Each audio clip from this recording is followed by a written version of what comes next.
ದೇಶದ ಕರಾವಳಿಯಲ್ಲಿ ಮತ್ತೆ ಆತಂಕ ಎದುರಾಗಿದೆ. ಕೇಂದ್ರ ಗುಪ್ತಚರ ಇಲಾಖೆಯಿಂದ ಅಲರ್ಟ್ ಕೂಡ ಘೋಷಣೆಯಾಗಿದೆ. ಕರ್ನಾಟಕದ ಕರಾವಳಿಯಲ್ಲೂ ಕೂಡ ಖಾಕಿ ಕಟ್ಟೆಚ್ಚರ ವಹಿಸಿದೆ.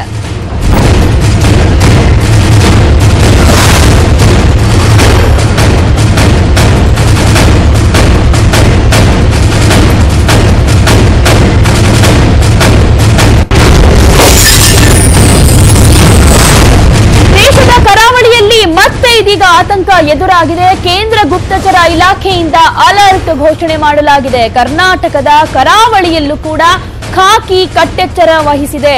ಕರ್ನಾಟಕದ ಕರಾವಳಿಗೂ ಕೂಡ ಈಗ ಆತಂಕ ಎದುರಾಗಿದೆ. ಯಾಕಂದ್ರೆ ಇಲ್ಲಿ ಪ್ರಮುಖವಾದಂತಹ ವಿಚಾರ ಅಂದ್ರೆ ದೇಶಕ್ಕೆ ಬರ್ತಿದ್ದಾರಂತೆ ಸಮುದ್ರ ಜಿಹಾದಿಗಳು ಅನ್ನುವಂತಹ ಮಾಹಿತಿ ಸಿಕ್ಕಿದೆಯಂತೆ. ಪಾಕಿಸ್ತಾನದಿಂದ ಭಾರತದತ್ತ ಜಿಹಾದಿ ತಂಡ ಬಂದಿದೆ ಅನ್ನೋದ್ರ ಬಗ್ಗೆ ಮಾಹಿತಿ ಸಿಕ್ಕಿದೆ. ಸಮುದ್ರ ಮಾರ್ಗದ ಮೂಲಕ ಭಾರತಕ್ಕೆ ಜಿಹಾದಿಗಳು ಬಂದಿರುವಂತಹ ಸಾಧ್ಯತೆಗಳು ಕಂಡು ಬರ್ತಾ ಇದೆ. ಕೇಂದ್ರ ಗುಪ್ತಚರ ಇಲಾಖೆಯಿಂದ ಸ್ಫೋಟಕ ಮಾಹಿತಿ ಬಹಿರಂಗವಾಗಿದೆ. ಖಚಿತ ಮಾಹಿತಿಯ ಮೇರೆಗೆ ಕೇಂದ್ರ ಗೃಹ ಇಲಾಖೆ ಅಲರ್ಟ್ ಆಗಿದೆ. ಯಾವುದೇ ಕ್ಷಣದಲ್ಲಿ ಏನು ಬೇಕಾದ್ರೂ ಆಗಬಹುದಾದಂತಹ ಸಾಧ್ಯತೆಗಳು ಕಂಡು ಬರ್ತಾ ಇದೆ. ಹೀಗಾಗಿ ಹೈ ಅಲರ್ಟ್ ಘೋಷಣೆಯಾಗಿದೆ. ಜಾಗೃತರಾಗಿ ಇರಬೇಕು ಅಂತ ಕೇಂದ್ರದಿಂದ ಮಾಹಿತಿ ಕೂಡ ರವಾನೆಯಾಗಿದೆ. ಎಲ್ಲಾ ರಾಜ್ಯಗಳಿಗೂ ಕೇಂದ್ರ ಸರ್ಕಾರ ಎಚ್ಚರಿಕೆಯನ್ನ ಕೊಟ್ಟಿದೆ. ಸಮುದ್ರ ತೀರಗಳಲ್ಲಿ ಭದ್ರತೆಯನ್ನ ಹೆಚ್ಚು ಮಾಡಬೇಕು ಅನ್ನುವಂತ ತಾಕೀತು ಕೂಡ ಕೇಂದ್ರ ಸರ್ಕಾರ ಮಾಡಿದೆ. ಎಲ್ಲಾ ರಾಜ್ಯಗಳಿಗೂ ಸೂಚನೆಯನ್ನ ಕೇಂದ್ರ ಕೊಟ್ಟಿದೆ. ಸಮುದ್ರ ಜಿಹಾದಿಗಳ ಹಿಟ್ ಲಿಸ್ಟ್ ನಲ್ಲಿ ಕರ್ನಾಟಕವೂ ಇದೆ ಅಂತ ಹೇಳಲಾಗ್ತಾ ಇದೆ. ಕರ್ನಾಟಕದ ಕರಾವಳಿಯಲ್ಲೂ ಕೂಡ ಖಾಕಿ ಕಟ್ಟೆಚ್ಚರವನ್ನ ವಹಿಸಿದೆ. ರಾಜ್ಯ ಗುಪ್ತಚರ ಇಲಾಖೆ ಹಾಗೂ ಪೊಲೀಸರು ಈಗ ಅಲರ್ಟ್ ಆಗಿದ್ದಾರೆ. ಯಾಕಂದ್ರೆ ಕರ್ನಾಟಕ ಹಿಟ್ ಲಿಸ್ಟ್ ನಲ್ಲಿ ಇದೆ ಅನ್ನುವಂತ ಮಾಹಿತಿ ಸಿಗ್ತಾ ಇದೆ. ಹೀಗಾಗಿ ರಾಜ್ಯ ಪೊಲೀಸ್ ಇಲಾಖೆ ಹಾಗೇನೆ ಎಲ್ಲರೂ ಕೂಡ ಒಂದು ರೀತಿಯಾಗಿ ಅಲರ್ಟ್ ಆಗಿ ಇರಬೇಕು ಅನ್ನುವಂತ ಮಾಹಿತಿ ಸಿಗ್ತಾ ಇದೆ. ಇನ್ನು ಕೇರಳ ರಾಜ್ಯದ ಮೇಲೂ ಕೂಡ ಜಿಹಾದಿಗಳ ಕರಿನೆರಳು ಬಿದ್ದಿರುವಂತಹ ಚಾನ್ಸಸ್ ಕೂಡ ಕಂಡು ಬರ್ತಾ ಇದೆ. ಈ ಬಗ್ಗೆ ಮತ್ತಷ್ಟು ಮಾಹಿತಿಯನ್ನ ಕೊಡ್ತಾರೆ ನಮ್ಮ ರಿಪೋರ್ಟರ್ ಮಂಜುನಾಥ್. ಒಂದ್ ಕಡೆ ಈಗ ಕರಾವಳಿಗೆ ಮತ್ತೆ ಆತಂಕ ಎದುರಾಗಿದೆ ಅಂತಾನೆ ಹೇಳಬೇಕಾಗುತ್ತೆ. ಈ ನಿಟ್ಟಿನಲ್ಲಿ ಏನೇನ್ ಮಾಹಿತಿ ಬಂದಿದೆ ಕೇಂದ್ರ ಗುಪ್ತಚರ ಇಲಾಖೆಯಿಂದ, ಯಾವ ರೀತಿ ಕಟ್ಟೆಚ್ಚರ ವಹಿಸಲಾಗಿದೆ? ಪ್ರತಿಮಾ, ಕೇಂದ್ರದ ಗುಪ್ತಚರ ಇಲಾಖೆಯಿಂದ ಒಂದು ಸ್ಫೋಟಕ ಮಾಹಿತಿ ಒಂದು ಲಭ್ಯವಾಗಿರುವಂತದ್ದು. ಅದೊಂದೇ ಅಂದ್ರೆ ಕರಾವಳಿಯ ಪ್ರದೇಶದಲ್ಲಿ ಈಗಾಗಲೇ ಪಾಕಿಸ್ತಾನದಿಂದ ಕೆಲವೊಂದು ಜಿಹಾದಿಗಳ ಒಂದು ತಂಡ ಸಮುದ್ರಯಾನದ ಮುಖಾಂತರವಾಗಿ ಬರ್ತಾ ಇದೆ. ಯಾಕಂದ್ರೆ ಅವರು ಬಂದು ಈಗಾಗಲೇ ಕರ್ನಾಟಕವನ್ನು ಕೂಡ ಅಷ್ಟೇ ಅವರು ಮೊದಲನೇದಾಗಿ ಟಾರ್ಗೆಟ್ ಮಾಡಿದ್ದಾರೆ. ಆ ಒಂದು ನಿಟ್ಟಿನಲ್ಲಿ ಏನು ಪಾಕಿಸ್ತಾನದ ಮೂಲಕವಾಗಿ ಸಮುದ್ರಯಾನದ ಮೂಲಕ ಕೆಲವೊಂದು ಜಿಹಾದಿಗಳು ಕರಾವಳಿ ಪ್ರದೇಶಕ್ಕೆ ಬರ್ತಿದ್ದಾರೆ ಅನ್ನೋದ್ರ ಬಗ್ಗೆ ಈಗಾಗಲೇ ಕೇಂದ್ರದ ಒಂದು ಗುಪ್ತಚರ ಇಲಾಖೆಯಿಂದ ಒಂದು ಸ್ಫೋಟಕ ಮಾಹಿತಿ ರವಾನೆಯಾಗಿದೆ. ಯಾವಾಗ ಈ ಒಂದು ಗುಪ್ತಚರ ಇಲಾಖೆಗೆ ಒಂದು ಸ್ಫೋಟಕ ವಿಚಾರ ಗೊತ್ತಾಗುತ್ತೋ ಕೂಡಲೇ ಇನ್ನು ರಾಜ್ಯದ ಗೃಹ ಇಲಾಖೆಯು ಕೂಡ ಅಷ್ಟೇ ಕೇಂದ್ರದಿಂದ ಒಂದು ಪತ್ರವನ್ನು ಕೂಡ ಬರೆದಿದ್ದಾರೆ. ಅಂದ್ರೆ ಪ್ರಮುಖವಾಗಿ ಒಂದು ಕರಾವಳಿ ಪ್ರಾಂತ್ಯದಲ್ಲಿ ಭದ್ರತೆಯನ್ನು ಕೂಡ ಹೆಚ್ಚು ಮಾಡುವಂತೆ ಒಂದು ಸೂಚನೆಯನ್ನು ಕೂಡ ಕೊಟ್ಟಿದ್ದಾರೆ. ಜೊತೆಗೆ ಯಾವ ಸಮಯದಲ್ಲಿ ಯಾವ ರೀತಿಯಂತ ಅನಾಹುತ ಕೂಡ ಆಗ್ಬೋದು. ಯಾಕಂದ್ರೆ ಜಿಹಾದಿಗಳು ಬಂದು ಕರಾವಳಿ ಪ್ರದೇಶದಲ್ಲಿ ಎಂತಹ ಒಂದು ದುಷ್ಕೃತ್ಯವನ್ನು ಕೂಡ ಅಷ್ಟೇ ಎಸಗುವಂತ ಸಾಧ್ಯತೆಗಳಿರುತ್ತೆ. ಆ ಒಂದು ನಿಟ್ಟಿನಲ್ಲಿ ಮುನ್ನೆಚ್ಚರಿಕೆ ಕ್ರಮವಾಗಿ ಈಗಾಗಲೇ ಒಂದು ಬಿಗಿ ಬಂದೋಬಸ್ತ್ ವ್ಯವಸ್ಥೆಯನ್ನು ಕೂಡ ಮಾಡುವಂತೆ ಕೇಂದ್ರದಿಂದ ಈಗಾಗಲೇ ರಾಜ್ಯದ ಗೃಹ ಇಲಾಖೆಗೆ ಒಂದು ಪತ್ರವನ್ನು ಕೂಡ ಬಂದಿರುವಂತ ನಿಟ್ಟಿನಲ್ಲಿ ಈಗಾಗಲೇ ಕರಾವಳಿ ಪ್ರಾಂತ್ಯದಲ್ಲಿ ಹೆಚ್ಚಿನ ಒಂದು ಭದ್ರತೆಯನ್ನು ಕೂಡ ಅಷ್ಟೇ ಸದ್ಯಕ್ಕೆ ನಿಯೋಜನೆ ಮಾಡಲಾಗಿರುವಂತಹದ್ದು. ಪ್ರತಿಮಾ, ಧನ್ಯವಾದ ಮಂಜುನಾಥ್.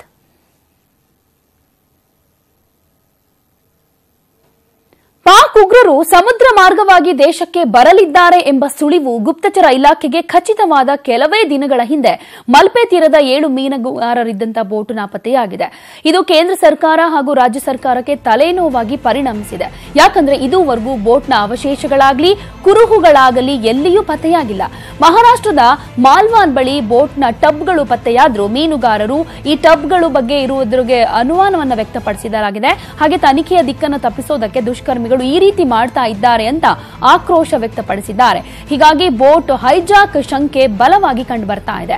ಹೀಗಾಗಿ ಕೇಂದ್ರ ಗೃಹ ಸಚಿವಾಲಯ ಬೋಟ್ ಪತ್ತೆ ಕಾರ್ಯದ ಮಾಹಿತಿಯನ್ನ ಸಂಗ್ರಹಿಸ್ತಾ ಇದೆ. ಜೊತೆಗೆ ನೌಕಾದಳ, ಗೋವಾ, ಮಹಾರಾಷ್ಟ್ರ, ಗುಜರಾತ್ ಸೇರಿ ನೆರೆ ರಾಜ್ಯಗಳ ತೀರ ಪ್ರದೇಶಗಳ ಪೊಲೀಸ್ ಪಡೆಗಳಿಗೆ ಎಚ್ಚರಿಕೆಯಿಂದಿರುವಂತೆ ಹೇಳಿದೆ.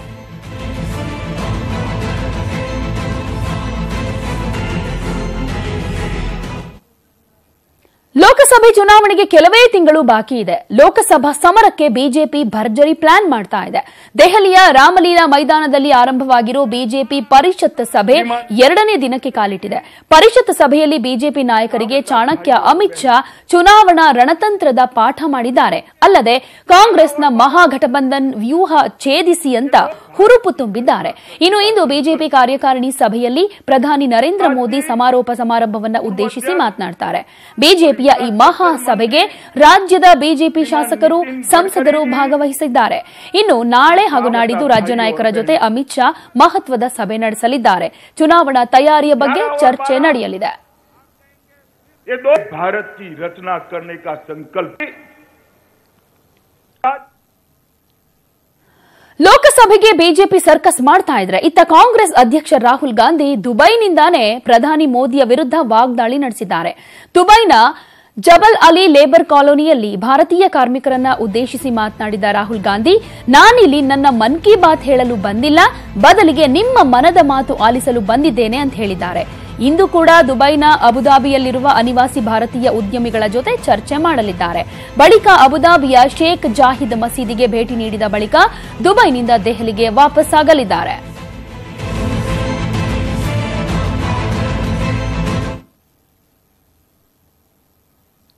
ಇನ್ನು ಲೋಕಸಮರಕ್ಕೆ ಬಿಜೆಪಿ ಕಾಂಗ್ರೆಸ್ ರಣತಂತ್ರ ನಡೆಸ್ತಾ ಇದ್ರೆ ಅತ್ತ ಉತ್ತರ ಪ್ರದೇಶದಲ್ಲಿ ಎಸ್ಪಿ ಬಿಎಸ್ಪಿ ನಡುವಣ ಮಹಾ ಮೈತ್ರಿಯ ಬಗ್ಗೆ ಇಂದು ಅಧಿಕೃತವಾಗಿ ಘೋಷಣೆಯಾಗುವ ಸಾಧ್ಯತೆ ಇದೆ.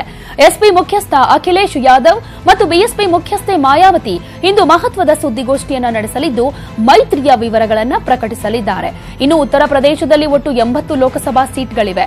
ಎಸ್ಪಿ ಮತ್ತು ಬಿಎಸ್ಪಿಗೆ ಉತ್ತರ ಪ್ರದೇಶದಲ್ಲಿ ತಮ್ಮದೇ ಭದ್ರಕೋಟೆಗಳಿವೆ. ಹೀಗಾಗಿ ಎರಡೂ ಪಕ್ಷಗಳು ಮೈತ್ರಿಯಾದ್ರೆ ಎಲ್ಲಿ ಎದುರಾಳಿ ಪಕ್ಷದ ಸೋಲು ಖಚಿತ ಅಂತ ಕೂಡ ಹೇಳಲಾಗ್ತಾ ಇದೆ. ಅಂದ್ರೆ ಒಂದು ರೀತಿ ಬಿಜೆಪಿಗೆ ಇದು ಶಾಕಿಂಗ್ ನ್ಯೂಸ್ ಆಗಿ ಪರಿಣಮಿಸಿದೆ ಅಂತಾನೆ ಹೇಳಬಹುದು.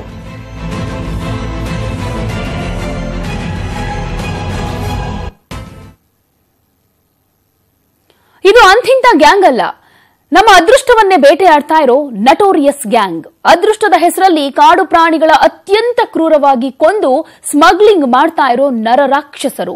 ಇವರ ಮೋಸದ ಜಾಲಕ್ಕೆ ಅದೆಷ್ಟೋ ಅಮಾಯಕರು ಬಲಿಯಾಗಿದ್ದಾರೆ. ಅದನ್ನ ಸರ್ಜಿಕಲ್ ಸ್ಟ್ರೈಕ್ ತಂಡ ಬೇಟೆಯಾಡಿದೆ.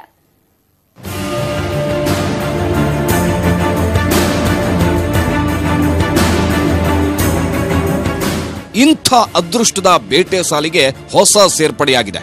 ಅದುವೇ ಕೃಷ್ಣ ಮೃಗದ ಕೊಂಬು. ಈ ಕೊಂಬು ನಿಮ್ಮ ಬಳಿ ಇದ್ರೆ ಅದೃಷ್ಟ ಜಿಂಕೆ ತರ ಜಿಗಿಯುತ್ತಾ ಬರುತ್ತಂತೆ. ಏನ್ ಕೊಡೋದು? ಅದೇ ನೋಡ್ದೆ ಇಲ್ಲ, ತುಂಬಾ ಆಟೋದಲ್ಲೆಲ್ಲ ಇದೆ. ಇಲ್ಲಿ ಸಿಗುತ್ತಾ ಅಣ್ಣ? ತುಂಬಾ ನೀವು ದುಡ್ಡು ಕೊಟ್ಟು ತಗೊಂಡಿದಾ? ಎಷ್ಟು ಅಣ್ಣ ಅದು ಒಂದಕ್ಕೆ? ತುಂಬಾ ರೇಟ್ ಆಗತ್ತಲ್ಲ? ಅದಿದ್ರೆ ಒಳ್ಳೇದು ಅಂತನಾ? ಜಿಂಕೆ ಓಟ. ನೀವು ದುಡ್ಡು ಕೊಟ್ಟು ತಗೊಂಡಿರೋದಾ? ಎಷ್ಟಾಗುತ್ತಣ್ಣ ಒಂದಕ್ಕೆ? ನಾವು ಗಾಡಿಗೆ ಸಪ್ರೇಟ್ ಮಾಡಿಸಿಲ್ಲ. ಅವಾಗ್ಲೇ ತಗೊಂಡ್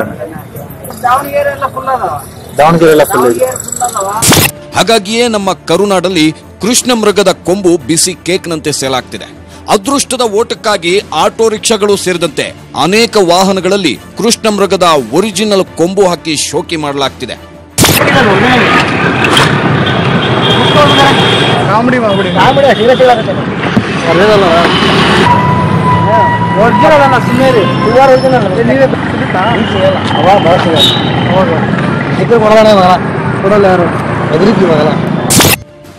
ಈ ರೀತಿ ಅದೃಷ್ಟದ ಹೆಸರಲ್ಲಿ ಕೃಷ್ಣ ಮೃಗದ ಕೊಂಬನ್ನ ಮಾರೋ ದೊಡ್ಡ ಸ್ಮಗ್ಲಿಂಗ್ ಗ್ಯಾಂಗ್ ಕರುನಾಡಲ್ಲಿ ಆಕ್ಟಿವ್ ಆಗಿದೆ. ಇದು ಶೆಡ್ಯೂಲ್ 1 ಸಾಲಿಗೆ ಸೇರಿರೋ ಕೃಷ್ಣ ಮೃಗವನ್ನ ಬೇಟೆಯಾಡಿ ಮಾಂಸ ಕೊಂಬು ಮಾರ್ತಿದೆ. ಆ ಮೂಲಕ ಅಮಾಯಕರಿಗೆ ಭಾರಿ ಅಪಾಯ ತರ್ತಿದೆ. ಸರ್, ಅದನ್ನ ಬ್ಲ್ಯಾಕ್ ಬಗ್ ಅಂತ ಕರೀತಾರೆ, ಮತ್ತೆ ಕನ್ನಡದಲ್ಲಿ ಕೃಷ್ಣ ಮೃಗ ಅಂತ ಕರೆಯುವಂಥದ್ದು. ಅದು ಶೆಡ್ಯೂಲ್ 1 ಅನಿಮಲ್ ಬರುತ್ತೆ. ಅಂದರೆ ನಮ್ಮ ದೇಶದಲ್ಲಿ ಒಂದು ಆನೆಗಳಿಗೆ ಮತ್ತು ಹುಲಿಗಳಿಗೆ ಇರುವಂಥ ಸೇಮ್ ಸ್ಟೇಟಸ್ಸು ಇದು ಈ ಅನಿಮಲ್ಗೂ ಕೊಟ್ಟಿರ್ತಾರೆ ಇದನ್ನು. ಸರ್, ಏನಾಗುತ್ತೆ ನೋಡಿ, ಇವತ್ತು ಈ ಪ್ರಾಣಿಗಳಿರೋದು ರಿಸರ್ವಲ್ಲೇ ಇರೋದು. ಸೊ ರಾಣಿಬೆನ್ನೂರು ಬ್ಲ್ಯಾಕ್ ಬಗ್ ಸ್ಯಾಂಚುರೀಸು ಮತ್ತು ಮೈದನಲ್ಲಿ ಬ್ಲ್ಯಾಕ್ ಬಗ್ ಸ್ಯಾಂಚುರೀಸು ರಿಸರ್ವಲ್ಲೇ ಇರುತ್ತೆ. ವನ್ಯಜೀವಿ ಸಂಪತ್ತನ್ನ ಮಾರಾಟ ಮಾಡೋ ಈ ಗ್ಯಾಂಗ್ ಕೃಷ್ಣ ಮೃಗವನ್ನ ಕರುನಾಡಿನ ಅಭಯಾರಣ್ಯಗಳ ಅಕ್ಕಪಕ್ಕದಲ್ಲೇ ಬೇಟೆಯಾಡ್ತಿರೋದು ಆತಂಕಕಾರಿ ವಿಚಾರ. ಅಲ್ಲದೆ ಇದು ಜನರಲ್ಲಿ ಮೌಢ್ಯ ತುಂಬಿ ಕೊಂಬಿನ ಮಾರ್ಕೆಟ್ ವಿಸ್ತರಿಸುತ್ತಿದೆ. ಈಗಾಗಲೇ ಈ ಗ್ಯಾಂಗ್ ಬೆಂಗಳೂರಲ್ಲೂ ಕೊಂಬು ಮಾರಾಟ ಜಾಲ ಹೊಂದಿದೆ.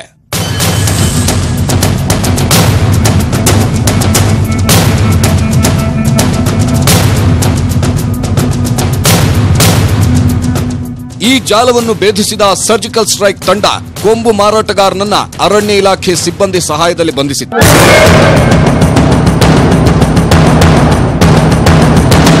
ಇಂಥ ವನ್ಯಜೀವಿ ಸಂಪತ್ತು ಮಾರುವವರು ಮತ್ತು ಖರೀದಿಸುವವರಿಗೆ ಕಾದಿದೆ ದುರಾದೃಷ್ಟ.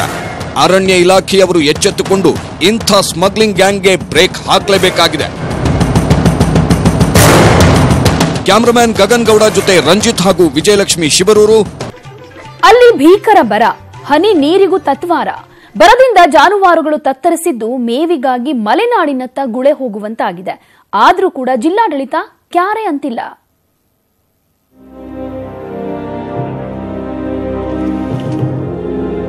ಚಿತ್ರದುರ್ಗ ಜಿಲ್ಲೆ ಕಳೆದ 10 ವರ್ಷದಿಂದ ಬರಗಾಲಕ್ಕೆ ತುತ್ತಾಗಿದೆ. ವರ್ಷಗಳು ಉರುಳುತ್ತಿದ್ದಂತೆ ರೈತರ ಮೊಗದಲ್ಲಿ ಹರ್ಷ ಕಾಣ್ತಾನೇ ಇಲ್ಲ. ಉತ್ತಮ ಮಳೆ ಇಲ್ಲದೆ ಜಿಲ್ಲೆಯ ಜನ ಹನಿ ನೀರಿಗೂ ಪರದಾಡುವಂತಹ ಪರಿಸ್ಥಿತಿ ನಿರ್ಮಾಣವಾಗಿದೆ. ಜಾನುವಾರುಗಳ ಮೂಕ ವೇದನೆಯಂತೂ ಕರುಳು ಹಿಂಡುತ್ತೆ.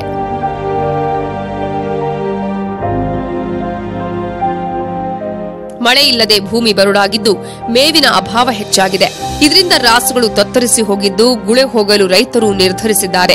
ನಾಯಕನಹಟ್ಟಿ, ಮೊಳಕಾಲ್ಮೂರು ಸುತ್ತಮುತ್ತಲಿನ ಬುಡಕಟ್ಟು ಜನಾಂಗದವರು ಜಾನುವಾರುಗಳೊಂದಿಗೆ ಮಲೆನಾಡಿನತ್ತ ವಲಸೆ ಹೋಗಲು ನಿರ್ಧರಿಸಿದ್ದಾರೆ. ಒಂದು 200-250 ರಾಸು ದನ ಐತೆ. ನಾವು ಹಿಂಗೆಲ್ಲ ಹೊರಗಡೆ ಹೋಗಿದ್ವಿ. ಮೇವಿನ ಭಾರಿ ಅಭಾವ. ಸಹಕಾರ ಮಾಡಿಲ್ಲ ಗೌರ್ಮೆಂಟು. ಕೌಶಲ್ಯ ಮಾಡಬೇಕು. ದನ ಕರ ಭಾರಿ ಫಜಿತಾಗಿದೆ. ನಮಗೆ ಒಂದು ಊರ್ತಾಗ ಮೇವಿಲ್ಲ, ನೀರಿಲ್ಲ, ಏನೇನು ಅವಕಾಶನೇ ಇಲ್ಲ. ಗೂಳೆ ಹೋಗ್ತಾ ಇದೀವಿ ನಾವು. ಇಲ್ಲಿಗೆ 3-4 ತಿಂಗಳು ಪರಸ್ಥಳ ಮಾಡಿ ನಾವೀಗ ಭಾರಿ ತೊಂದರೆಗಿದ್ದೀವಿ. ಜಿಲ್ಲೆಯ ಗೋಶಾಲೆಗಳು ಸಂಪೂರ್ಣ ಮುಚ್ಚಿದ್ದು ರಾಸುಗಳಿಗೆ ಮೇವು ಸಿಗ್ತಿಲ್ಲ. ಶೀಘ್ರವೇ ಗೋಶಾಲೆಗಳನ್ನು ಆರಂಭಿಸಬೇಕೆಂದು ರೈತರು ಆಗ್ರಹಿಸುತ್ತಿದ್ದಾರೆ. ಇಡೀ ಸ್ಟೇಟ್ ಅಲ್ಲಿ, ರಾಜ್ಯದಲ್ಲಿ ನಮ್ಮ ಹೋಬಳಿ, ಎಸ್ಪೆಷಲಿ ನಮ್ಮ ಹೋಬಳಿ ಕಡಿಮೆ ಲೋಯೆಸ್ಟ್ ಮಳೆ ಆಗಿರೋಂಥ ಏರಿಯಾ ಅಂತ ಕನ್ಸಿಡರ್ ಆಗಿದೆ. ಇಲ್ಲಿ ಎಸ್ಪೆಷಲಿ ನೀರಿಂದು ಅಂತರ್ಜಲ ಅಂತೂ ತುಂಬ ಕುಸಿದು ಹೋಗಿದೆ. ಹಳ ಅಂದರೆ ತುಂಬಾ ಕುಸಿದು ಹೋಗಿದೆ. ಇಲ್ಲಿ ಹೆಚ್ಚು ಕಡಿಮೆ 600-700 ಅಡಿ ಹೋದ್ರೂ ನೀರಿಲ್ಲ. ಅದು ಮೇನ್ ಪ್ರಾಬ್ಲಮ್ ಒಂದು. ಆಮೇಲೆ ಮಳೆ ಬಂದಿಲ್ಲ. ಮಳೆ ಬಂದಿರೋದ್ರಿಂದ ಏನಾಗಿದೆ, ದನ ಕರುಗಳಿಗೆ ಮೇವಿಗೆ ತುಂಬಾ ಕಷ್ಟ ಆಗ್ತಾಯಿದೆ. ತುರ್ತಾಗಿ ಈಗ ಅರ್ಜೆಂಟು ಗೋಶಾಲೆ ಓಪನ್ ಮಾಡಿ ಅದಕ್ಕೆ ಮೇವಿನ ನೀರಿನ ಒಂಚೂರು ವ್ಯವಸ್ಥೆ ಮಾಡ್ಕೊಡ್ಬೇಕು ನಾವು ಮಾಡ್ತೀವಿ. ಜಾನುವಾರುಗಳ ಜೀವ ಉಳಿಸಲು ಜನ ಗುಳೆ ಹೋಗ್ತಿದ್ದಾರೆ. ತಕ್ಷಣ ಜಿಲ್ಲಾಡಳಿತ ಎಚ್ಚೆತ್ತು ಗೋಶಾಲೆಗಳನ್ನು ತೆರಿಬೇಕಿದೆ. ವಿನಾಯಕ ತೊಡರ್ನಾಳ್, ನ್ಯೂಸ್ 18 ಕನ್ನಡ, ಚಿತ್ರ.